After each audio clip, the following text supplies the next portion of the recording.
Bayangin deh, kamu mulai bisnis di garasi rumah, kerja siang malam, bikin sesuatu yang benar-benar hebat. Akhirnya, perusahaanmu sukses besar.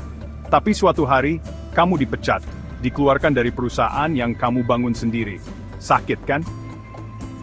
Itulah yang terjadi sama Steve Jobs. Tapi justru di titik terendahnya, dia menemukan kekuatannya. Dia bangkit dan mengubah dunia. Ini kisah inspiratif Steve Jobs, dari mahasiswa DO sampai jadi legenda teknologi. Steve Jobs lahir tahun 1955 di San Francisco, tapi sejak awal, dia ditinggal orang tua kandungnya. Untungnya, dia diadopsi sama pasangan sederhana, Paul dan Clara Jobs. Dari kecil, Steve udah tertarik banget sama teknologi. Dia berjam-jam di garasi bareng ayah angkatnya, bongkar pasang barang elektronik, penasaran gimana cara kerjanya. Tapi ada yang gak banyak orang tahu. Steve itu anak yang susah diatur. Di sekolah, dia sering dibilang pembuat onar karena gak bisa diam. Dia sampai pernah dikeluarkan dari kelas gara-gara kebanyakan tanya. Waktu kuliah di Reed College, Steve merasa kuliahnya membosankan dan gak nyambung sama mimpinya. Jadi, setelah 6 bulan, dia DO. Tapi dia nggak berhenti belajar. Malah saat itulah, dia nemuin inspirasi terbesarnya. Steve ikut kelas kaligrafi, belajar tentang desain huruf dan seni. Kelihatannya sepele ya, tapi coba bayangin kalau nggak ada kelas kaligrafi itu, komputer kita sekarang mungkin masih pakai huruf yang kaku. Soalnya, bertahun-tahun kemudian, Steve pakai ilmu itu buat bikin Macintosh, komputer pertama dengan banyak pilihan huruf. Tahun 1976, bareng temannya Steve Wozniak, Steve Jobs diriin Apple di garasinya. Modalnya sedikit, mereka bikin komputer pertama mereka, Apple I. Siapa sangka, dalam beberapa tahun, Apple berubah dari bisnis kecil jadi perusahaan raksasa.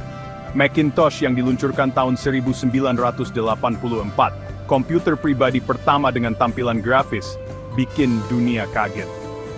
Tapi di balik kesuksesan itu, ada masalah besar di dalam Apple. Tahun 1985, konflik internal di Apple memuncak. Dewan direksi merasa Steve Jobs susah diatur.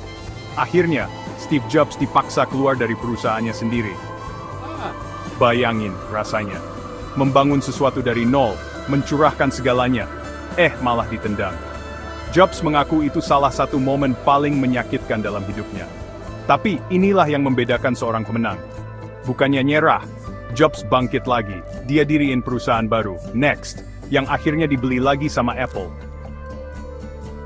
Selama nggak di Apple, Jobs beli Pixar, studio animasi kecil yang waktu itu belum terkenal. Bareng timnya, dia produksi Toy Story tahun 1995, film animasi komputer pertama di dunia. Film ini mengubah industri animasi selamanya.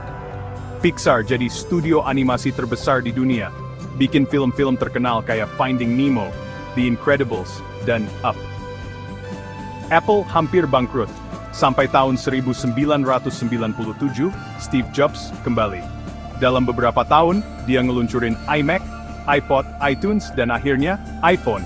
Waktu iPhone keluar tahun 2007, dunia tercengang. HP tanpa tombol, gila kan? Tapi sekarang, semua HP ngikutin desainnya. Pada tahun 2011, Steve Jobs meninggal dunia setelah bertahun-tahun berjuang melawan kanker. Namun, warisannya hidup. Dari iPhone yang kita gunakan, hingga cara kita berpikir tentang inovasi. Steve Jobs mengajarkan kita satu hal, jangan takut gagal.